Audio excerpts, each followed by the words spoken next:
Shalom, graça e paz, povo brasileiro, mais uma vez aqui de Jerusalém, agora aqui no tanque de Betesda. Eu quero compartilhar com vocês algumas características muito importantes para nós, com aquela passagem onde Jesus vai curar aquele homem que já tinha uma doença há 38 anos e estava aqui às margens desse tanque. Quero ler para vocês aqui João capítulo 5, versículo 2 em diante, diz assim: existe em Jerusalém, perto da porta das ovelhas, um tanque chamado em hebraico Betesda, que tem 5 pavilhões. Na verdade, a palavra fala de tanque, mas isso aqui era uma cisterna imensa, como vocês estão vendo lá embaixo, cheio de divisões, né? Para que as águas fossem bem aproveitadas de uma maneira organizada por toda a cidade murada, né? Então, de certo em certo tempo, descia um anjo do Senhor e agitava as águas. O primeiro que entrasse no tanque depois de agitadas as águas era curado de qualquer doença que tivesse. Estava ali um certo homem enfermo havia 38 anos.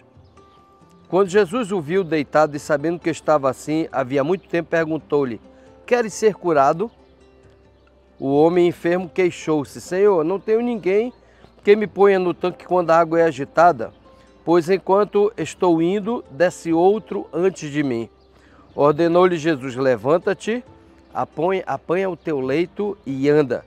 Imediatamente o homem ficou curado, pegou seu leito e andou, e aquele dia era sábado. Era dia de Shabat.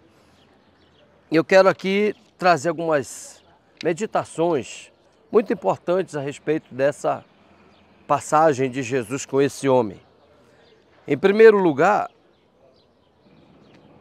o texto ressalta que um anjo descia, agitava as águas, no meio dessa cisterna imensa, por onde deveria descer. Possivelmente ali tem uma escada, não sabemos se é do tempo de Jesus, né? Ele tinha que descer e aproveitar enquanto essas águas eram agitadas. E ele vai dizer para Jesus: eu não tenho quem me coloque lá embaixo. Então, a primeira coisa que eu quero registrar aqui é que somente uma pessoa era curada. Também a palavra não diz por que só um era curado, né? Segunda característica, não há informação quanto tempo demorava para o anjo voltar e mover a água. Por isso mesmo, você pare para meditar numa coisa: ficar às margens dessa cisterna imensa, esperando esse anjo voltar. Logicamente que o anjo não devia se fazer presencial na frente de todo mundo, visto. Eles verificavam que o anjo descia quando as águas começavam a agitar-se, né? E aí, quem vai descer? Por onde vai descer? Quantas escadas tinham? Qual o tempo que demorava para descer essas escadas? É algo para se pensar. E quem estava doente, quem estava enfermo, principalmente quem tinha problema de ser paraplégico ou tetraplégico, imagina só algumas pessoas terem que descer carregando essa pessoa que estava doente para que ela fosse curada. Era buscar uma cura assim de uma maneira muito, não vou dizer só imprópria, mas para quem pelo menos podia correr, descer uma escada, subir, descer, era até mais propício. Mas como esse homem estava em cima de um leito, ele já estava há 38 anos doente, né? E sabe lá quantos anos ele estava aí nas margens dessa cisterna esperando ser curado. Terceira característica é que aquele dia era Shabat. Eu gosto muito de ministrar na igreja. Eu sou o responsável pelo culto do Shabat no nosso ministério, Ministério Internacional da Restauração, em Manaus. E eu gosto de falar o que é o Shabat. Por que Deus criou o Shabat? Por que Deus criou esse 7º dia de descanso? O que verdadeiramente significa esse descanso, que muitos inclusive idolatram esse dia quando na verdade Jesus viveu esse dia mostrando que o dia não foi estabelecido por Ele mesmo, que é o Criador, para ser idolatrado, mas como o homem deveria aproveitar esse dia de uma maneira onde ele pudesse ir buscar descanso, restauração e restituição de Deus para si próprio. Jesus viveu isso. É muito bom nós olharmos os 4 evangelhos e vermos como Jesus vivia o Shabat. O que Jesus gostava de fazer no Shabat? Quantas maravilhas Jesus operou durante o Shabat. De uma forma generalizada, você pode entender o Shabat como um dia de restauração, um dia de restituição e um dia para o homem buscar essa restauração e essa restituição na presença divina. Por isso mesmo, Jesus chega aqui no Shabat exatamente para dar àquele homem esse descanso de um peso terrível que ele carregava sobre si, que era a sua doença, mas cuja doença também tinha uma causa. E nós vamos ver aqui também nessas características.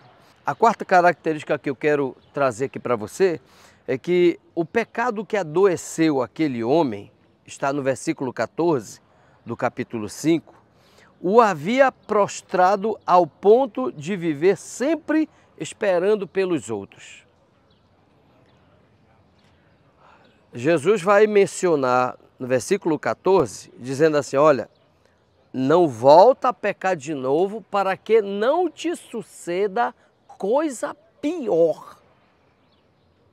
Então, parem para pensar numa coisa. A doença daquele homem havia sido causada por pecados.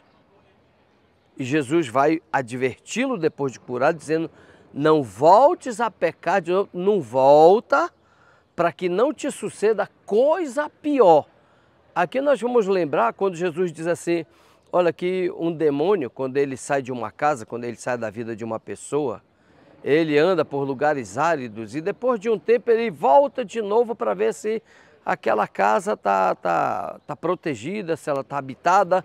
E se ela não estiver habitada, Jesus diz, esse demônio volta, ele entra naquela casa de novo e traz consigo outros 7 demônios e o segundo estado daquela pessoa é muitas vezes pior do que o primeiro. Então por isso Jesus diz para ele, olha, não volta para o pecado para que não te suceda coisa pior. Então nós vemos aí que a doença daquele homem era uma doença que havia sido causada por um hábito pecaminoso. Isso nos leva a nós pararmos para meditarmos na nossa vida e uma das coisas que eu particularmente gosto de fazer é pedir sempre que Deus me alerte, que Deus me mostre, que Ele me diga onde é que eu estou errando, o que eu estou fazendo de errado, o que eu estou fazendo que o entristece, que faz com que Ele não se sinta bem comigo, porque se existe uma coisa boa, é nós nos sentirmos aprovados, principalmente diante de Deus, mas também diante daqueles com quem nós vivemos. É bom demais isso. Então, aquele homem tinha um pecado e esse pecado havia causado essa doença nele, essa prostração e havia causado essa dependência que ele tinha dos outros lhe ajudarem. A outra característica que eu tenho aqui é que a ordem de Jesus para ele foi levanta, pega teu leito e anda. Jesus não declarou antes assim, olha, tu já estás curado, eu te curo, eu estabeleço a tua cura, seja curado. Não, Jesus disse, te levanta, pega teu leito, anda. Aí eu quero trazer algo aqui para você, que também já meditei muito nisso comigo mesmo. Presta só atenção, quantas pessoas chegam comigo, por exemplo, para pedir um socorro, uma ajuda, uma orientação da palavra de Deus, e depois de conversar bastante com essas pessoas, buscar o histórico da sua situação, a gente consegue ver que o que mais falta para aquela pessoa é uma atitude. Olha, toma uma iniciativa. Parte para resolver as coisas. Vai buscar o socorro. A primeira iniciativa desse homem foi vir para cá. Mas mesmo vindo para cá, ele continuou dependente de quem pudesse levá-lo a descer quando as águas eram agitadas para que ele alcançasse essa cura. Ele ia passar mais quantos anos aí dependendo dos outros? Ele já poderia, por exemplo, ter dado um jeito de ir se arrastando pelas escadas até mais ou menos onde desce próximo das águas, e quando as águas fossem agitadas ele já se jogasse lá dentro. Eu penso que alguma coisa ele poderia ter feito antes. Jesus vai dizer assim, levanta, toma teu leito e anda. E quando Jesus diz isso para ele, levantar significa se mova, tenha atitudes, comece a buscar a Deus o que fazer, e muito em breve tua cura estará diante de você. Faz algo. Na nossa igreja, lá em Manaus, ela tem uma torre de oração. Essa torre de oração tem 16 andares. E até hoje, eu digo que, por conta de Deus, nós não conseguimos estabelecer o elevador dessa torre. Então, quem quer orar lá no topo da torre, tem que enfrentar esses 16 andares subindo. E muitas vezes eu digo para algumas pessoas, por que você não faz uma campanha de oração na torre? Ah, sabe o que é? É assim, aí lá vem um monte de justificativa. E de vez em quando eu também mostro, nos cultos que eu estou ministrando, senhoras já idosas, algumas delas bem sem condição aos nossos olhos de subir aquela torre, mas elas fazem isso toda semana e são mulheres vitoriosas. Porque decidem simplesmente enfrentar o que parece ser tão difícil, o que parece não haver condição. Elas dão um jeito e elas sobem e elas são vitoriosas. E eu gosto quando elas chegam comigo, olha apóstolo, olha só, eu acabei de ganhar mais uma bênção de Deus, e elas vêm contando as suas conquistas, porque elas simplesmente não veem nenhum tipo de obstáculos para buscar diante de Deus a sua bênção. Elas não ficam na dependência de ninguém.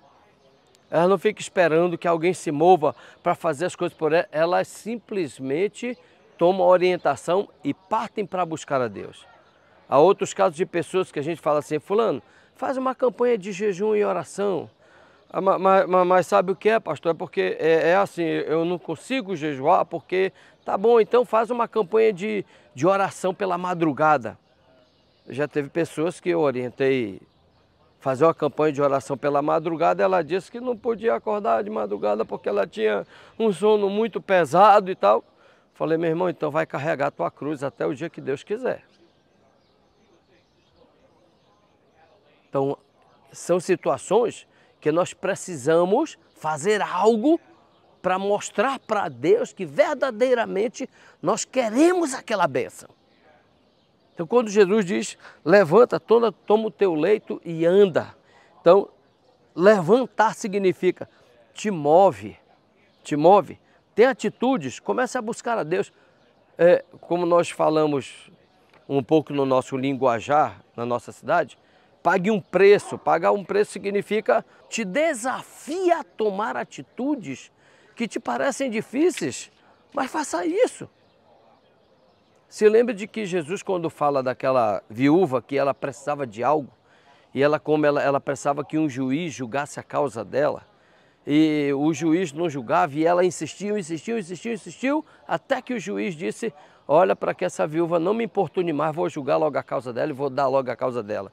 E Jesus vai e diz assim, que nós devemos insistir com o Pai do mesmo jeito. Nós temos que mostrar para o Pai que verdadeiramente o que nós estamos buscando é algo que nós precisamos, necessitamos e tem valor para a gente. Essa experiência desse homem aqui, desse tanque, que não é bem um tanque, né? Mas chamado na Bíblia de tanque de Betesda, ela nos ensina isso. Por último, eu quero falar para você o que Jesus disse para aquele homem. Não volte aos hábitos antigos. Olha, cuidado, não volta a pecar de novo para que não te suceda coisa pior. Não volte aos hábitos antigos para não ser novamente dominado por aquilo que te escravizou. Não faça isso. Arrependei-vos significa mude de hábito. Lança fora os hábitos antigos. Entrega a tua vida a Jesus e começa a buscar a Ele.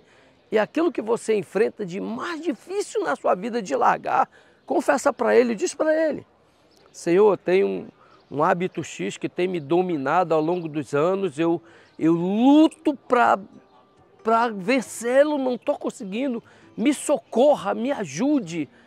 Faça campanhas de oração, entre pelas madrugadas, faça campanha de jejum, de tal maneira que Deus vai verificar o quanto você está se movendo, o quanto você se levantou, o quanto você tomou atitude, e Deus vai te abençoar de uma maneira tremenda.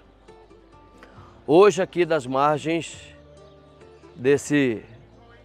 dessa grande cisterna chamada Tanque de Betesda, eu proclamo sobre a tua vida não só cura, mas que Deus te abençoe, Deus te dê força, o Senhor te mova do teu lugar, o Senhor te dê a direção que tu precisas, a atitude certa que você necessita para que você alcance tudo aquilo que você tanto está precisando e que lhe é tão útil para a sua vida.